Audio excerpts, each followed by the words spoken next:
Hi everybody, welcome to the Garden Girl. I hope you enjoyed last week's episode with me and Dieter. Found out a little bit about some new perennials that you can try, some odd ones. This week we're out at my garden. I know last year, I didn't do anything at the beginning of the season. I only brought you guys out here at the very end. So today we're going to cover some different things that happen in June. So stay tuned. We're going to be right back. And we're going to go over a wide array of issues.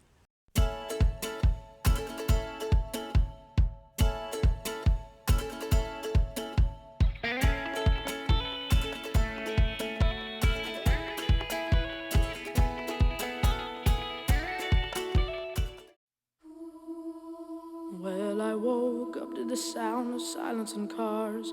We're cutting like knives in a fist fight. And I found you with a tear in your eye, your head in the curtains and heart like the 4th of July. You swore and said, we are not shining stars. This I know, I never said we are. If you're lost and alone, or you're sinking like a stone, carry on. May your past be the sound of your feet on the ground. Carry on. Carry on, carry on. We are shining stars. Carry on, carry on. We are who we are. Brilliantly practical scientist Harriet Tuttle's search for a more efficient life concluded with an unorthodox solution. Harriet created 4 more Harriets. Together they were a model of efficiency. However, while identical, they had their own interests and their own retirement plans, each customized with a Raymond James financial advisor, allowing them to enjoy life separately and together. Life well planned. See what a Raymond James advisor can do for you. I'm John Maselli, and I would like to welcome you to the Sunnyside Store restaurant. Since 1999, we have served over 500,000 meals. We specialize in steak, pasta, and the patron special, ribs. The Sunnyside Store is located at 5495 North Worcester Avenue in Peral. Hours are Monday through Friday, 11 a.m. to 10 p.m. Sunday, we open at 9 a.m. for breakfast. For more information or to schedule an event in the banquet room for groups of 40 or smaller, call 330-364-5474. This is John Maselli inviting you to the Sunnyside Store restaurant.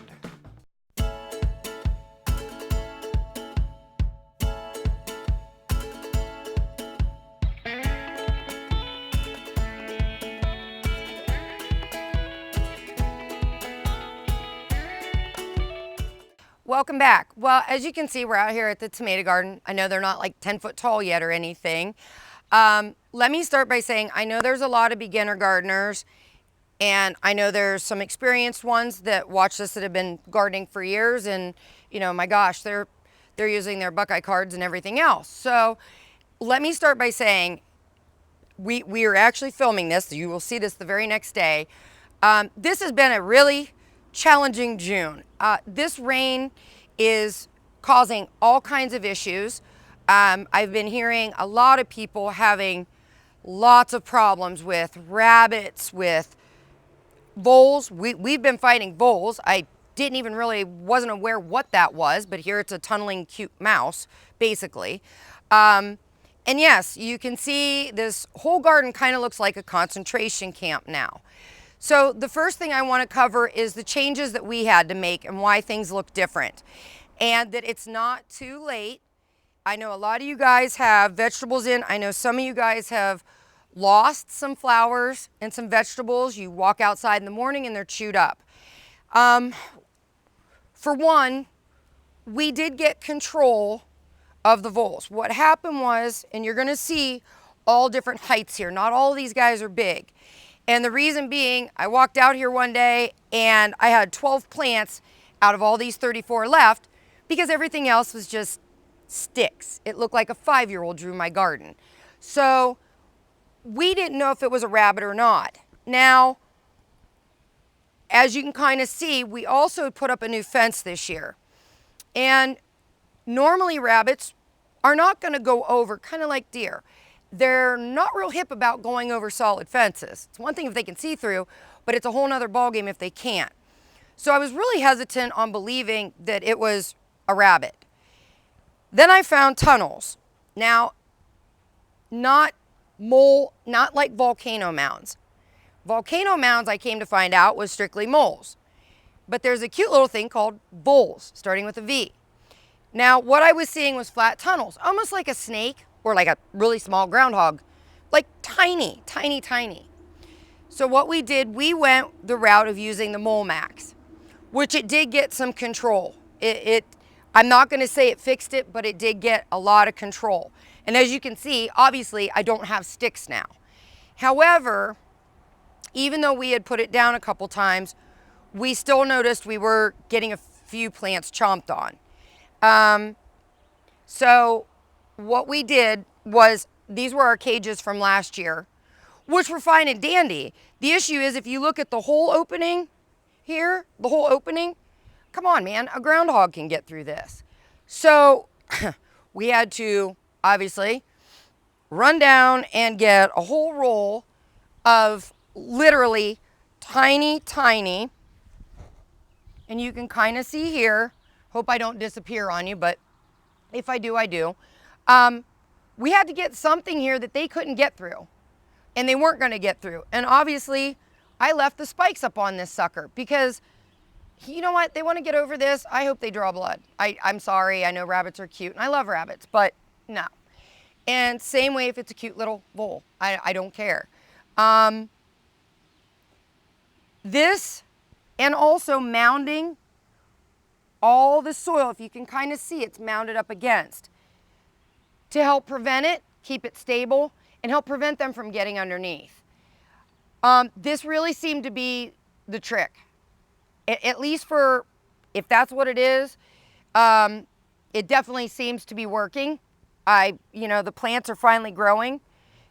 My suggestion to you guys is that if you are having problems with pests, I strongly recommend going and getting some really thin wire. And I mean, it's gonna have to be thin enough, not like what we call horse fencing, field fencing.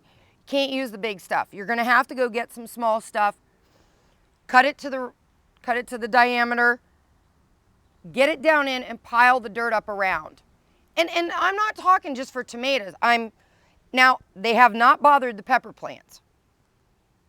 They're pepper plants. So, not a lot of things like to chew on them except for some insects. But what I found was this fixed the issue. At this point, if you're having issues like this, you still have things getting eaten, get some fencing up. Moving on, we have a lot of challenges right now. We actually tried to be ahead of the ball game film last week, but of course Mother Nature had other plans. This rain is really wreaking havoc. And this is why I'm saying if you're a beginner gardener and you're having problems, if you're having problems here with things getting ate, you might be having problems with some bugs and some slugs. This is perfect habitat for slugs. There is different things you can do for slugs. If you're finding your leaves and some slime on the leaves, things are getting chewed up. I use the beer cup method. I think I mentioned it last season, but save your pickle jars, olive jar lids, all your lids, make a little swimming pool with beer, and it's really gross. I mean, they literally will go in, have a party, and you come out in the morning and they're all like dead, flopped over. That's the one thing. There is slug magic. There is aftermarket stuff that you can get. The bee's trying to get in here. He wants some airtime. So there is things you can get aftermarket as well. If you don't want to use the homemade traps of Bud Light or Budweiser or whatever you get your hands on, it doesn't have to be a fancy beer. So that takes care of one prevalent bug that we're seeing this year, slugs. When we come back, we're going to go over some of the disease and growth issues that we're having with this weather we've been having. So stay tuned. I'm going to try to help you guys out as best as possible.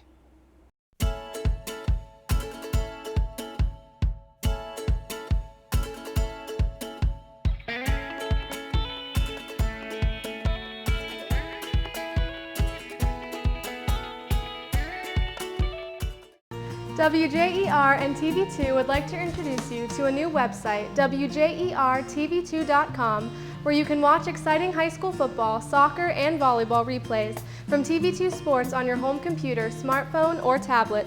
Also watch the latest episodes of TV2's original programming, Sports Talk, The Garden Girl, The Not So Shy Chef, Off the Record, and Medical Minutes, as well as catch up on local community news and search for local businesses. So make sure to check out the new WJERTV2.com community website where everything's local.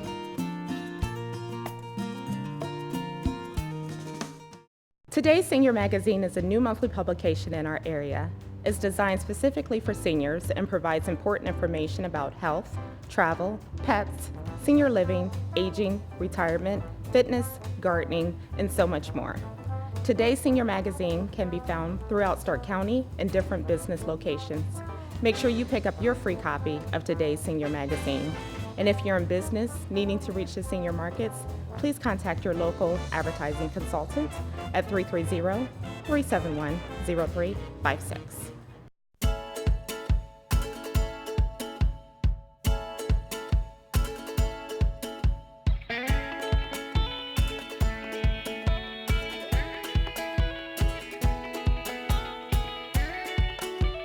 Hi, everybody. Okay, so let's get back into some of the things that are happening this season. Now, out here, I was able to spray a fungicide that is meant for vegetables. Now, notice I said meant for vegetables because this is going to become really important.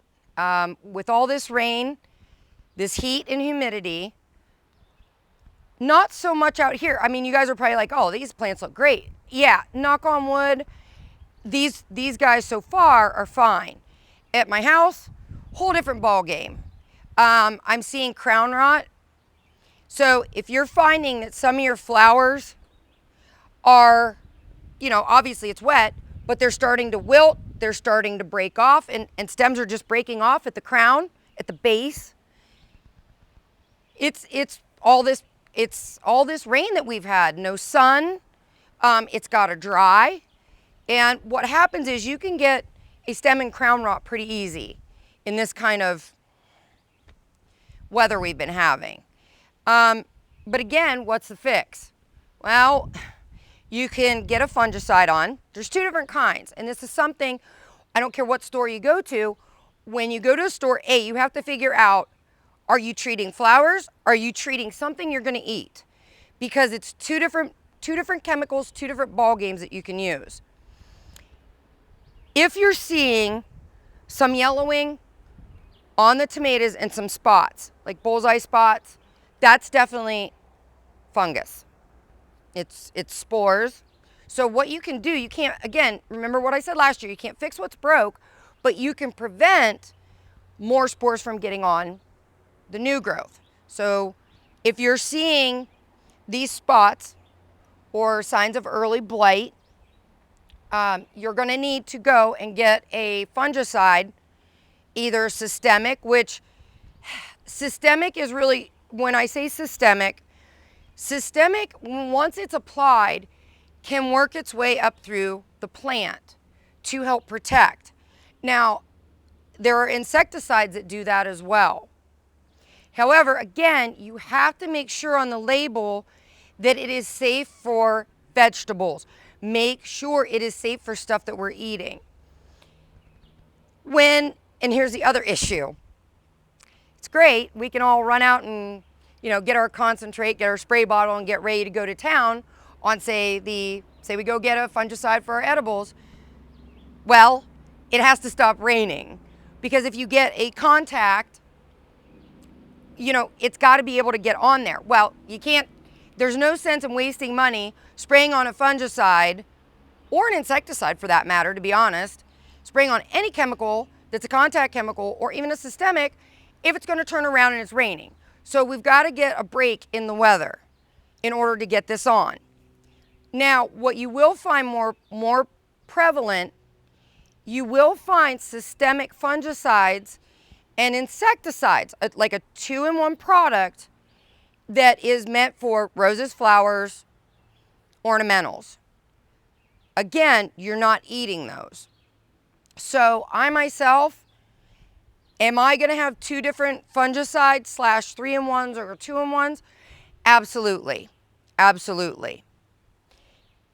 So when you do the systemic, a lot of your systemics, just like with certain weed killers and everything else, they need that dry time. They have to have enough dry, and I'm not saying sun because I don't like to really put stuff on in the bright blaring sun. This is where I'll go out early in the morning or late in the evening and do it. The thing is that you've got to have enough dryness to allow everything to not get leached away in the soil and not come off the leaves. So my advice to you is go with 2 separate products if you're having issues like I am. I know and maybe you guys are the same, so I'm going to throw a couple things out there. I have a blanket flower that I just basically, I mean, it was just yellow. It was just yellow at the base, just falling apart. Did not see any insects. It's just wet, rotted, wet. So as soon as I get a break here in the weather, I'm going to try to get a systemic, probably get a contact too, but I'm going to get it on there. And I may alternate. I'm just going to kind of have to see. But I can't fix what's broke already. Same thing with these guys. You know, if you're seeing that you're getting some leaf spot or early blight, go get something for the edibles. Get either the contact or the systemic. When we get a break in this weather, which I know it's Tuesday right now. You guys are going to see this tomorrow on Wednesday, and we have more rain coming. You're just going to have to be diligent. I mean, this is something you're going to have to be diligent because when it comes to fungicides, preventative is key. Because everybody says, well, I don't know why you spray stuff, Heather, if there's not a problem. Well, a lot of times you can only fix the new growth. You can't fix the old growth. So I like to go preventative. And normally I would be, but with the way this weather's been, I haven't been able to get in. So I'm having a lot of problems. My cherry brandy's doing the same thing, which is a rudbeckia, a black-eyed Susan. Marigold. I just had a marigold top that actually had stem rot. I mean, it was black. It was stem rot. So you know what? I picked it off. I may yank the whole plant in a week. We'll see how much sun we get. We'll see if it takes back off because marigolds are pretty hardy. So this is why if you're a new gardener and you're watching the show, or even somebody like me, it does get frustrating, but it's part of the challenges. And this is working with Mother Nature and our lovely Ohio weather. So stay tuned. When we come back, we're going to take a look at actually what's going on here with the tomatoes and what maybe some of the things you guys should be doing right now.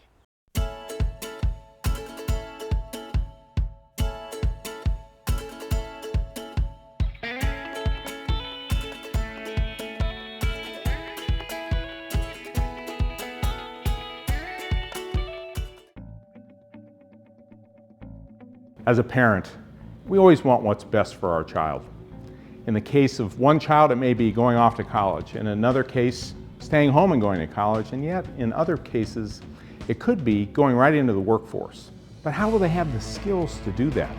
Buckeye Career Center has been the answer for one of our daughters.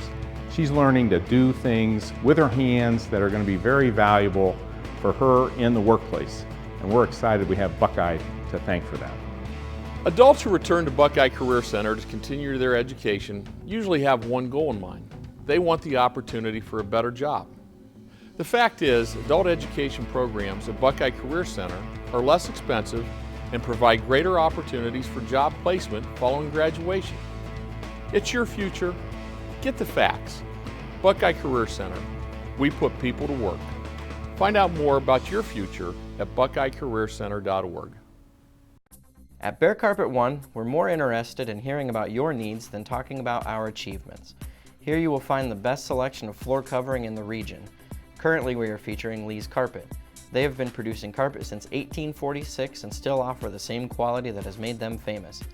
Visit our storefront located in Sugar Creek next to McDonald's for our store-wide sale from September 5th through September 13th with special financing. Bear Carpet One, where beautiful is made affordable. Hi, I'm 1450 WJER's Bill Morgan, inviting you to join me on television Wednesday evenings at 7 and Friday afternoons at 5 for TV2 Sports Talk. Sports Talk is your weekly look inside high school football, volleyball, soccer, and more. Look for guest appearances from your favorite area coaches and players. TV2 Sports Talk, Wednesday evenings at 7 and Friday afternoons at 5 on DMG Channel 2 on Time Warner Cable.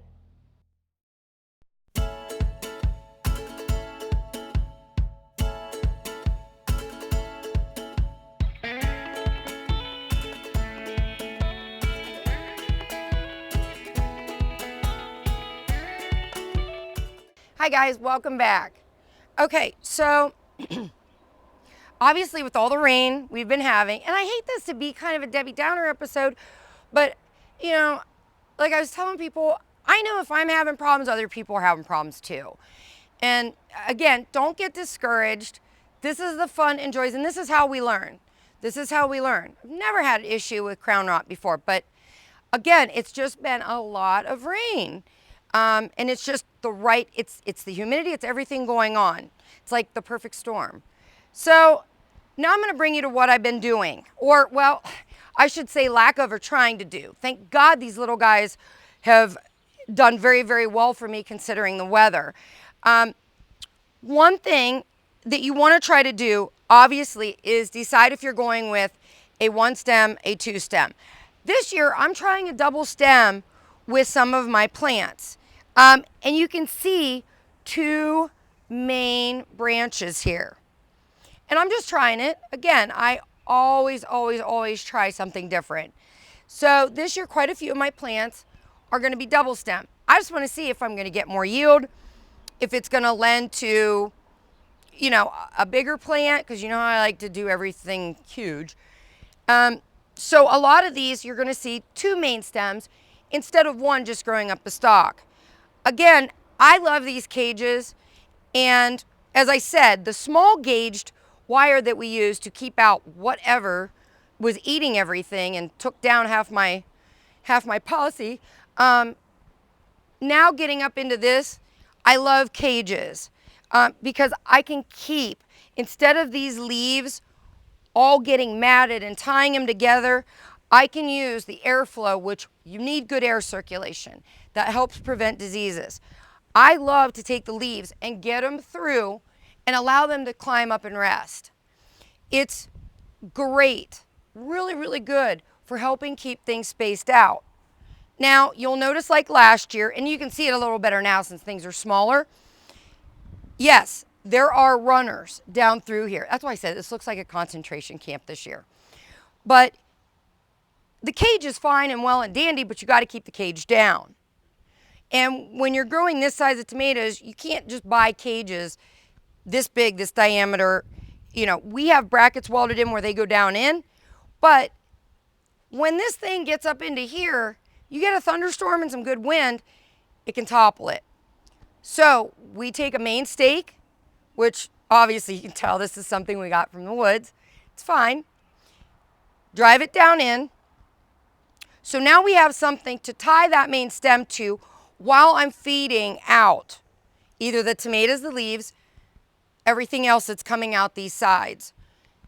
Then we use 2 brackets. Again, you see wood, you see PVC, not a big deal. Use whatever you want.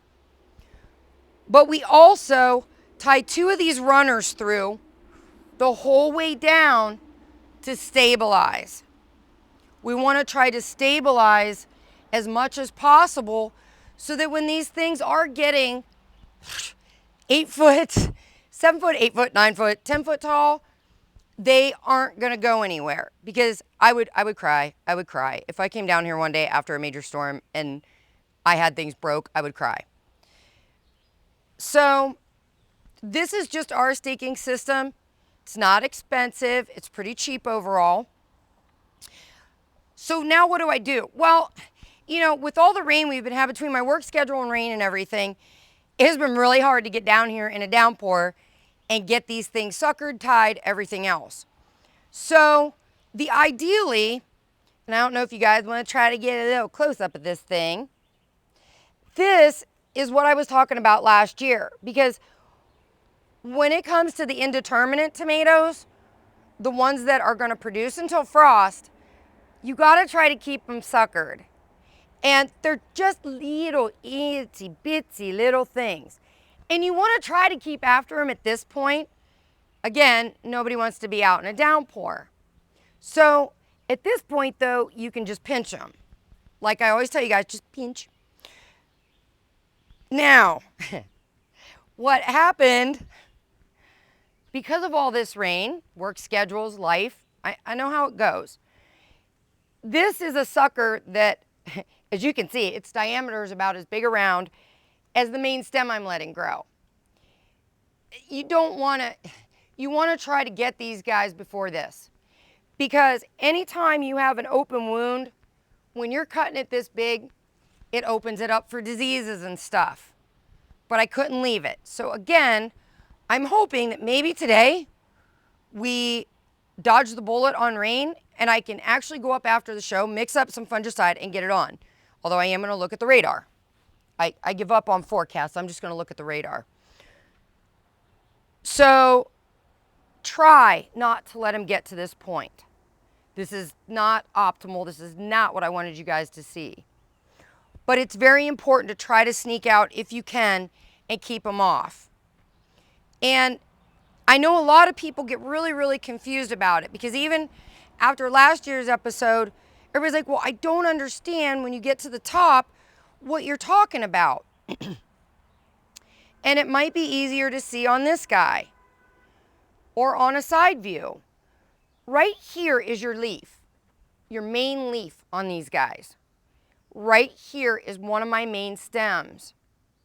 So anything that is growing in the crotch, sorry, there's not a better, nicer word for it, really, without being technical, you got to get that out of there.